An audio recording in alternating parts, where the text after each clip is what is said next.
line of business are you? I'm in the shoe business. Are you a business owner? I am. What's the name of your company? Steve Madden.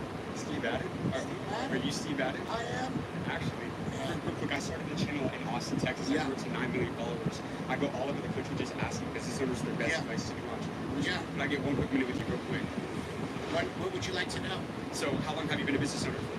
34 years. 34 Yeah. years. 34 years. In terms of revenue, what was the most amount of money that you've made a single year? Our company, I think it does a little over about $2.5 billion in sales. $2.5 billion. And let me ask you this though, as somebody who's running one of the biggest companies in the world, what's your best advice to anybody trying to build their business into $1 billion company like Steve Oh Added? my God! Get a lot of help. Raise a lot of money. You got to trust your partners. I guess. But if you make something people want, you'll be okay. Did you have a lot of money when you started this business? I started with $1,100. How important was focus for you in one industry? You know, I started working in a shoe store when I was 16. So I've kind of been, that's sort of been my thing. What's more important, product or distribution? Product is everything. Why is that? Because without that, you have no matter all the distribution in the world doesn't matter. What was the lowest point in your career as an entrepreneur? I did some time in prison. That was pretty bad. And had a very good run. I've been very fortunate. Knowing what you don't know is such a gift. And then you're able to get help, you know? So that's sort of the secret. It's not a secret anymore. I really appreciate Okay? that. Well, guys, we just ran into and interviewed billionaire Steve Madden, and we're heading to go get our next interview right now. But I don't think you guys realize, guys, he's built one of the biggest brands in the entire world. And one of the things that comes up time and time again when I interview the most successful entrepreneurs is the importance of building your brand in all aspects. But in today's world, especially your online presence. One of the most important components of this is securing a strong domain name for your business. But let's be real, guys, finding a good .com domain these days is nearly impossible. That's why I recommend using a .online domain. Unlike .com, .online has a huge inventory of available names, so you're much more likely to get the domain that you want. Whether you're launching a business, offering various services, or even freelancing, .online works for any industry. And since the word online is searched 500 million times a month globally, you're instantly tapping into a massive audience. And here's the thing, guys. Right now, there's a special offer where you can get your .online domain for just 99 cents for the first year. And if you're serious about taking your business to the next level, securing the right domain is everything. So use code SOHK to get your .online domain for just 99 cents for the first year by heading over to www.get.online/SOHK2. Or use the link down in the description of this video. But with that being said, let's go get this next interview. Excuse me, sir. Yeah, question for you. So, real quick. Have you ever been broke before? Yeah, broke many times. What line of business did you end up in? I've worked in real estate. I've been in construction. Yeah. Yeah, all Have you types ever of been a stuff. business owner? I am. Listen, what if you can start your own lending business, helping other businesses get access to capital? And what if I am a business owner. What type of company? I'm an independent contractor, and I own an electronics business. Actually. Yeah. Actually, right. I started a channel in Austin. We grew it to 9 million followers. I interview business owners all over the country. Really? I'm the best advice to new entrepreneurs. Wow, Could I get one quick minute with you real quick? Yeah, you get a minute. Yeah. So you've owned a bunch of different businesses. Sure have. Let me ask you this. Across all these companies, in 1 year, in terms of revenue, what was the most amount of money that you've made in a single year? When I was in construction scrap iron, we were barging scrap steel in New Jersey. We had a barge and a shredder, and it was quite an operation. We yearly, probably 12 to 15 mil. 12 to 15 million. You had it, Million. Yeah. That's incredible. Best financial decision you ever made. Probably to buy a two-story apartment and refurbish it, and rent it, and let it pay the mortgage and leverage it for credit. So you created a lot of wealth through real estate. Sure have. Real estate's a good deal, man. Thank you, Can't my miss with friend. real estate. Energy's good too. Wait, why energy? It's a long story. Yeah. Long story. We're done. I probably should be so worth it. Did you go to college? I went to college, but college was not where I got my information. It was from mentorship and being in a family business in the trenches with people that were doing it and watching them work and staying by their side. What's one lesson about business you give to somebody they will not learn in school? Any college. Let's say you just man. want to go. You have to have a PhD in communication. You have to be able to articulate and be able to communicate effectively. Communication. You don't get that from a scholastic education. You get that with dealing with real people in real time and going through difficult situations and learning how to make those adjustments. And that's a lot of that is the prerequisite to that is working in places that you hate, and the person you're working under treats you like shit, but you're not reactionary. You're taking lessons away without letting your ego say, wow, I was talking to me a certain way. Just do your job, and I promise you, you're going to start to ratchet off the hierarchy of your skill set, and the people that are treating you bad will start to respect you and respect your work ethic. You can't react and be emotional. The best thing I can tell you, your viewers, is don't be emotional. Don't feed your emotions. You got amazing So where do advice, we man. find you guys? The School of Hard Knocks on all platforms. Yeah, Yeah, you think we could see some of that? You guys gonna post some? Oh, for sure, yeah. The School of Hard Knocks, boy, you're gonna be famous, Yeah. man. So at first I thought my guy wanted to square up and fight me, but he ends up giving an amazing interview. Guy made $12 to $15 million in a single year, and just dropped some serious sauce for you guys. The two biggest things came towards the end of that interview when he said, the secret to becoming successful is learning how to communicate and never showing emotion in business. Great interview out here in New York City. This video keeps getting better and better. Let's go get this next one out here. Come on, please. Excuse me, sir. Question for you. Real quick, I started the channel in Austin, Texas. I grew it to 9 million followers. I go all over the country asking business owners their best advice to new entrepreneurs. Could I get 1 quick minute with you? What do you want to know? What line of business were you in? Real estate, Real estate. finance, Yeah. and some other things. Are you a business owner? Yes, I am. How long have you been an entrepreneur for? Myself, well, it's been in my family since 1945. My grandfather bought it. And then I got into some other things. I don't want to say how long I've been in other things, but So what's your main business? it's real estate and finance. Commercial or Trading, options trade here. It's like, actually? Yeah. Let me ask you this. What was the best financial advice that you ever received throughout your career? If there's a lesson about money a mentor taught you that always stuck with you, what's that advice you give to people that may not have I'm a home gamer. Okay, so I worked out of my own apartment. Okay, and I traded through a big company. Best investment I ever made, best trades I ever made was a couple of years back. Amazon. That was my cash cow. Yeah. Oh yeah. Do you make a lot of money off of Amazon? I did. Yeah. You are a trader though, like Yeah. okay. What separates the top 1% of traders in today's world? What do you see that makes the most traders successful? Determination. Yeah. Everyone makes mistakes, me included. I made mistakes where I got margin calls. Talk about losing sleep. You know, it's like the mafia coming after you. You owe us this amount. You know, fortunately I was able to cover it. Some Robin Hood. Remember Robin Hood? You know Robin Hood? Remember when the kid, 27, I think he was 20 years old, committed suicide because I knew exactly how he was trading, and I know why he screwed up. And he was not emotionally prepared for the consequences when he got that margin call. So I had my share, and then wow. So it either makes you a better trader, you learn from your mistakes, if you know it's your own fault, and then there were times where I thought about giving up, but I just kept going. And finally it paid off. And one day, the biggest thrill of my life was I got invited to the New York Stock Exchange for breakfast. I was like, whoa, me? And then it was like about 30 of us to a certain company that was trading. I'm not going to say that. And it was like the biggest thrill of my life. And I knew at that point that I must be doing something right. You know, I'm 70 years old, so I have backed down now a little bit, but I still do, so. Have you ever been broke before? No, never been broke. Never been broke. What's one lesson about money that banks don't want people to know? Well, they would like to take your money and invest it for you.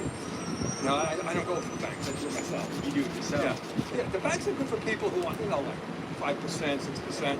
I was making, a lot more than that. I'm not going to say how much, I was making a lot more. Give me a range, how much? I'm not. Yeah. But look, I live in Manhattan, some place all through my trading. I have a year and a half of college, that's it. Yeah. But the key is determination. You never give up. One day you fall on your face, you get back up and do it all over again. Let me ask this. I'm 22. Yeah. You're 70. Yeah. Whose generation works harder, yours or mine? Well, look, you want to know about my life? My grandfather was a coal miner when he came from this country, from Italy.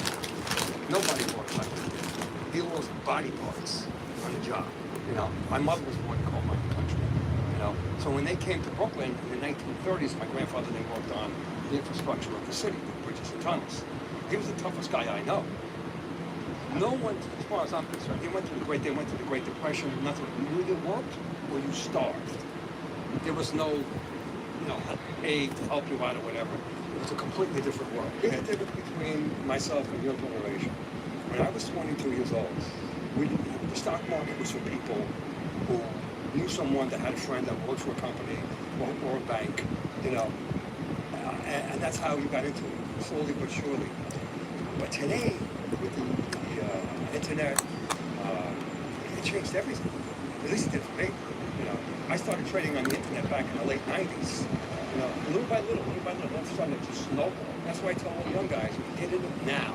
You know, we're not $100 here, $100 there. I'm surprised if that's going to happen like 30, 40 years from now. Yeah, thank you, my friend. I appreciate you. Thank you so much for your time. This video was amazing, you guys. I cannot believe some of the people we ran into out here. But I need you guys to like and subscribe for amazing content we got coming very soon. And if you're not a member yet, you need to join my private entrepreneur community. Because guys, mentorship is the only secret and shortcut to success in today's world. If you guys want to hop on live calls and ask your questions directly to the millionaires and the billionaires that I interview about how you can start building generational wealth, how to scale that business or get out of that 9-to-5 and start and grow that business, or learn the fundamental skills like sales, negotiations, marketing, everything, you need to be a member of my community. To join, go to the link down in the description of this video. I can't wait to see you on the inside of the School of Mentors, my school community. With that being said, we'll see you in the next video. Gen Studio for Performance Marketing solves a challenge that marketers have been facing for a long time. We're working in collaboration with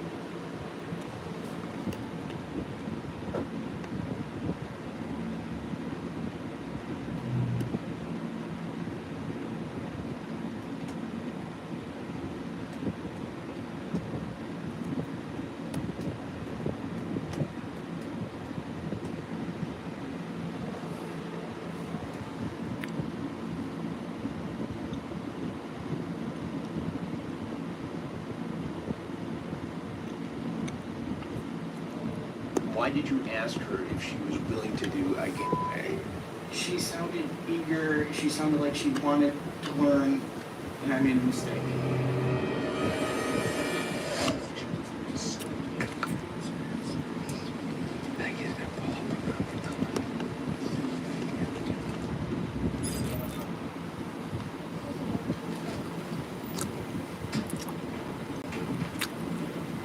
What do we got here? Jeremy, you shouldn't leave. These gentlemen don't want to talk to you. Put your Please! Why did you think it was okay to leave your teenage girl home alone to come here and meet another teenage girl, Jeremy?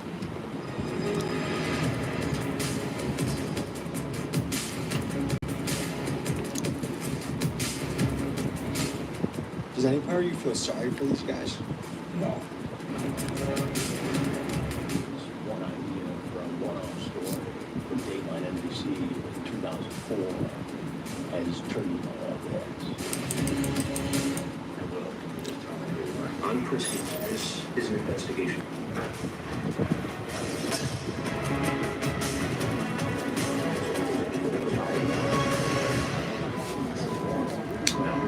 In this episode, we trudge into the dark corners of crime, perverts, and preds who prey on kids. We team up with Chris Hansen, a man who has spent the last 2 decades as the premier pred catcher on the planet. Together, we team up in a sting operation to catch these. In this episode, there are certain words that for some reason we cannot say. Among them, So instead, we will either refer to these guys as preds, PDF files, or bleep out the word altogether to avoid being censored. Now, this ugly world of PDF files is something that I almost didn't want to cover. I mean, the idea that grown men are out there looking to meet with vulnerable youth, to me, it's just sad and sickening. But it is a reality in this world that we have to face, and thankfully with the help of local police, we have the opportunity to take these offenders off the street and give them justice. Folks, this episode is heart-pounding, stomach-turning, and incredibly intense. It's time to saddle up and go boots on the ground.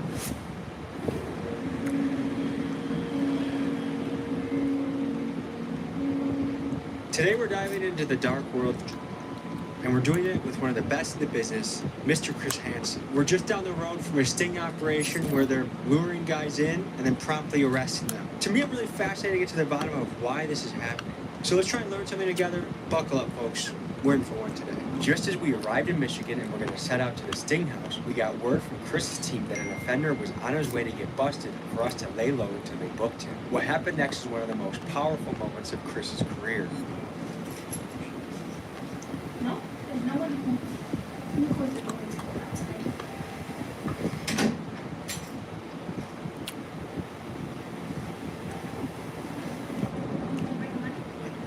I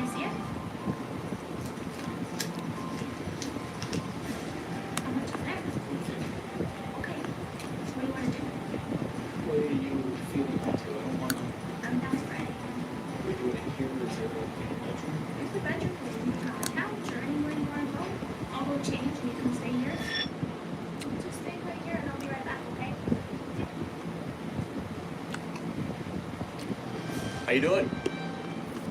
Good. What was your plan here today?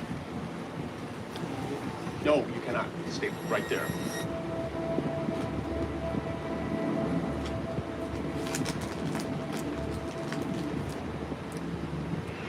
From the law enforcement angle, what have you seen in this world?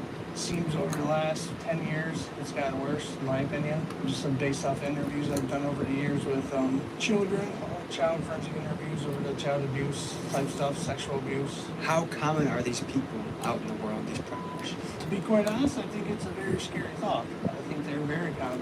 I think parents should be well aware of the stuff that happens on the internet.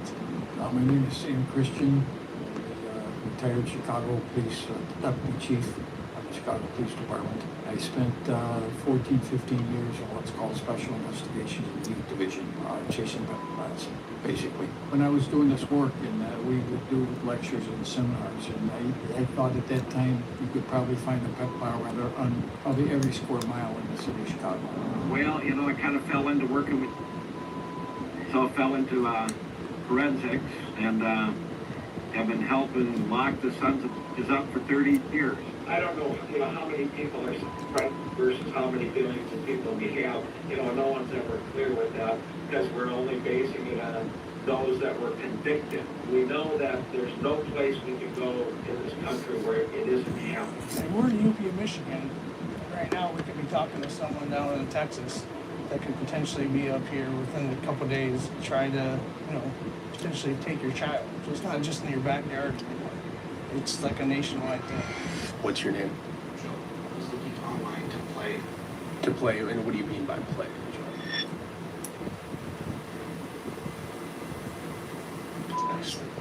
You talked to somebody online and on the phone, and you were pretty graphic.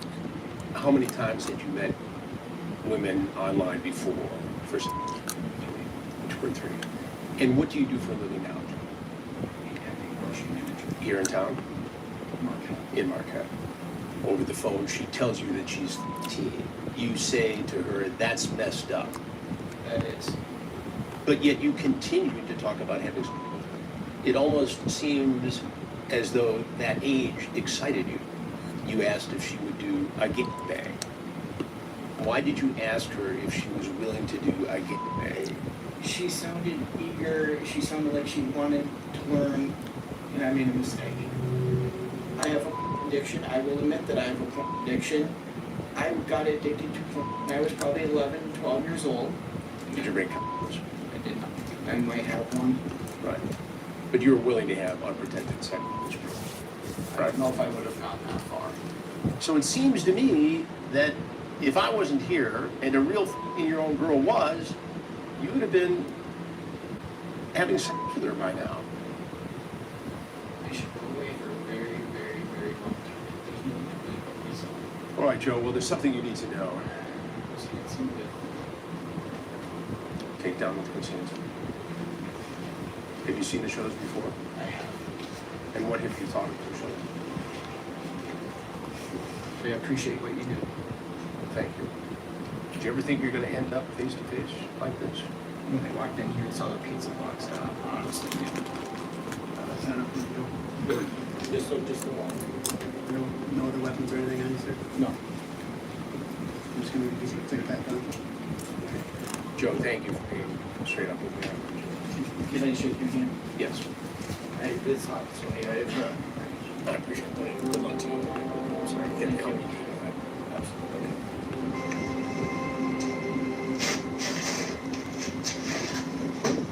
There's really no better time than now to take your productivity to the next level. Grammarly is offering 50% off all Grammarly Pro plans for a limited time. I have a habit of writing run-on sentences that aren't the easiest to follow, but with Grammarly Pro's Clarity Full Sentence Rewrite feature, Grammarly not only identifies those run-on sentences, but also rewrites them for me in a way that gets to my point in the most effective manner.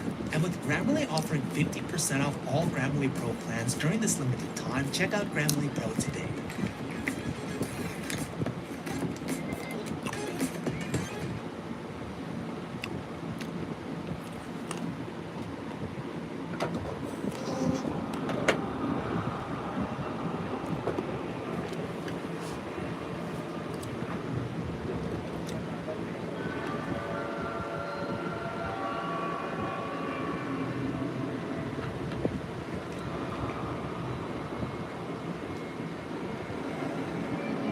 sounds messed up to say, but I couldn't help but feel bad for some of these guys. I mean, I know that if they followed through with what they were going to do, that they very well would damage a kid for life. But still, watching them throw their life down the drain in real time just made me feel sad for them. And due to the pathetic nature of what they were setting out to do, my guess is these guys live very miserable lives.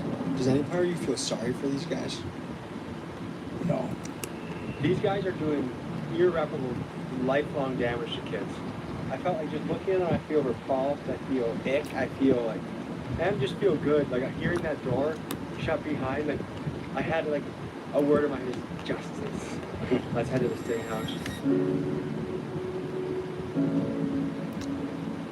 So what's going through your head when you bust a guy like that? It's sad to see that we have this in the community, but it's good to see something come out of it to get these people off the streets. The maximum punishment is 20 years to life. Easily at least serve a couple years. Hopefully we have a successful rest of our day.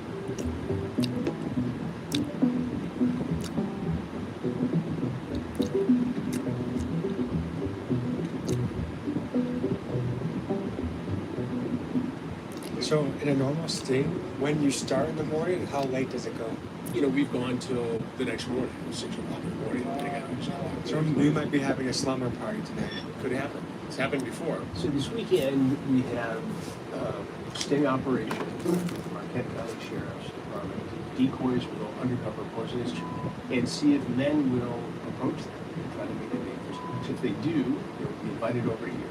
I will confront them and then they'll be arrested by the Marquette County Sheriff's Department. We've been doing investigations for 20 years. And yet here we are, 20 years, probably 600 guys later. The problem is worse than ever before. You pioneered a whole new genre of content where now there's people that their entire career is doing somewhat very similar things. One, did that blow your mind? And two, not all of them get the guys arrested. You know, when I stopped to think about it, I was mentioning that it is kind of mind-boggling. This one idea for a one-off story from Dateline NBC in 2004. It's a Dateline hidden camera investigation no parent will want to miss. He thinks he's at this house to have sex with a 15-year-old girl. Chris Hansen with a Dateline hidden camera investigation. And in terms of the vigilante catchers, you know, some of them have done a service. And I think there's a solid place for citizen journalists. But it concerns me that I think some, not all, but some of these vigilante catchers are out to just be as outlandish as possible.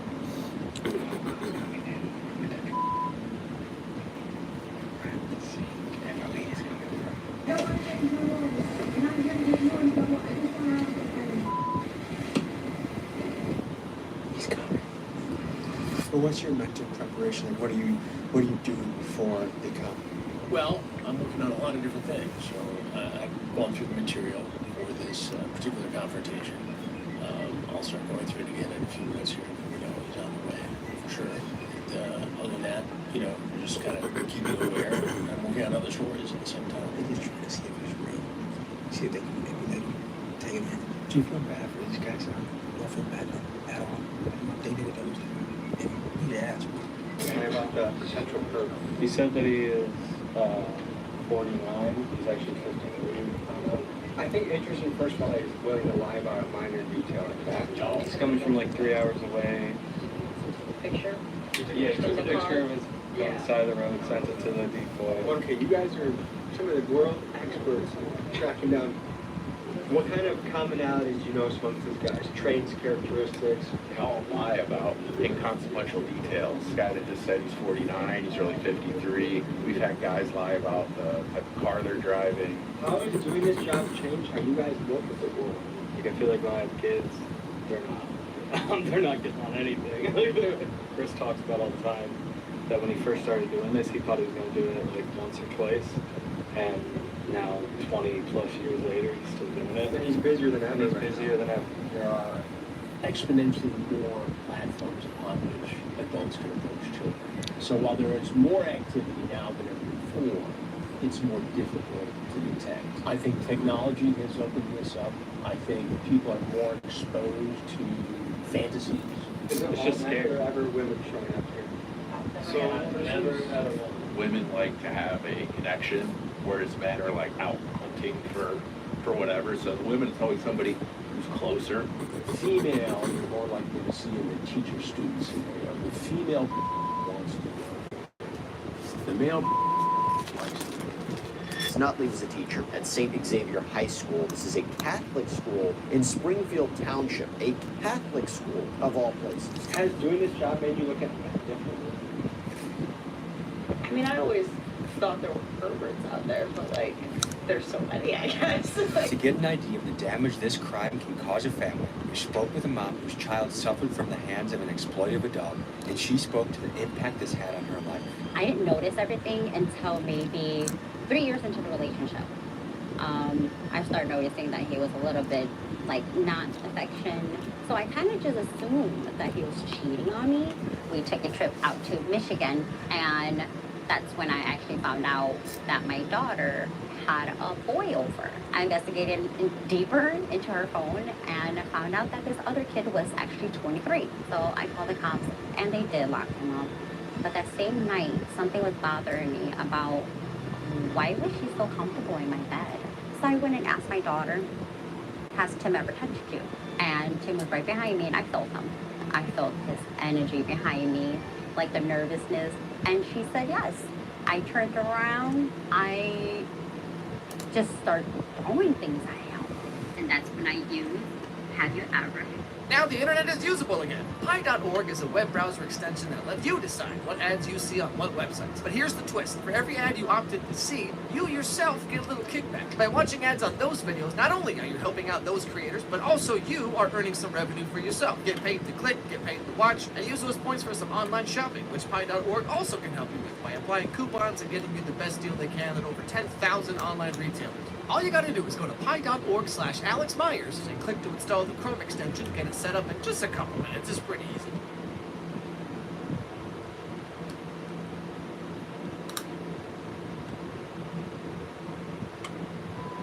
My daughter, he nodded. One time.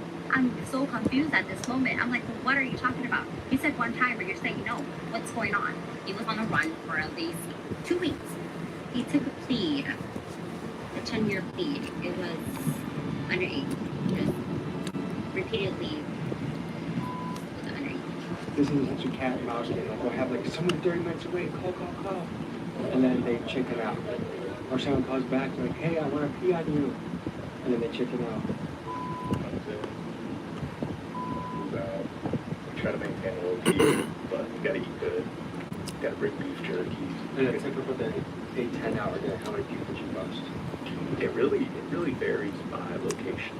You know, there have been some where we've packed in four guys in an afternoon. And there's some where we've showed up, we've been there for 2 days and nobody shows up. What are the major red flags that people can be aware of, think about?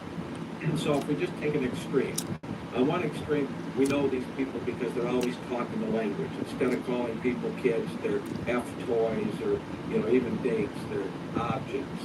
On that end, we know who those people are because they're always verbalized. But most are at the other end. They have a great social persona. They look good, they sound good, but they're very schmoozy. And it's that schmooziness that we forget. That's psychopath trait. In any way do you feel that?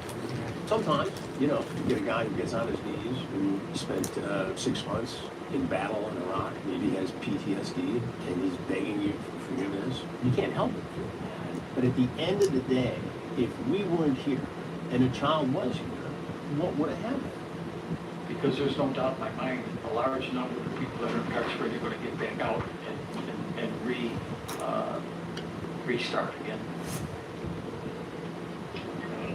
Hi.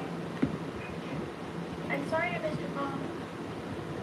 Yeah, I'm like 30 minutes away. I was just making sure you're going to be still up in the gym. Yeah, I'm still up. I'm waiting. Alright. What do you just want to text me the address when I call you connect or what do you want to do? Yeah. Just let me know when you're in Ishpeming and I'll text you the address. Alright. Hurry up. I can't wait to see you.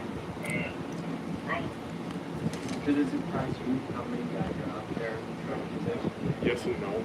Our jurisdiction has a very high amount of CSCs, criminal sexual conduct. how does it make you feel getting into this job? It's good. Like, I've seen so many stories that are like horrific. Some of these people do to minors. It's sickening. You think our justice system properly takes care of this? I think they all need to go to prison for some stint, however long. I'm not sure. I will say, I think reoffenders, my personal opinion, shouldn't be able to walk another day freely. If you're don't be afraid to speak out and tell your story to some different trained law enforcement officials that do handle this stuff in a sensitive manner. Don't be afraid to report it and speak out about it. There are a boatload of clips from this episode that, for reasons I cannot get into, are only available on Patreon. If you'd like to support independent journalism and have access to these clips, the link to subscribe is in the description. There's a last minute hustle and bustle to get everyone in place. We don't see him on the camera, so if he does, everyone will just shift. Make sure everybody's set. Final check your phone. It's like how well do these guys usually scope out a place before they go to it? I think last year, once or twice just to make sure they're looking for, obviously, with these cars, anything suspicious, obviously lighting, things, that would indicate, hey, there's something there to justify their concerns. So once they're in, they're fully committed. So, like, how do you approach this from a psychological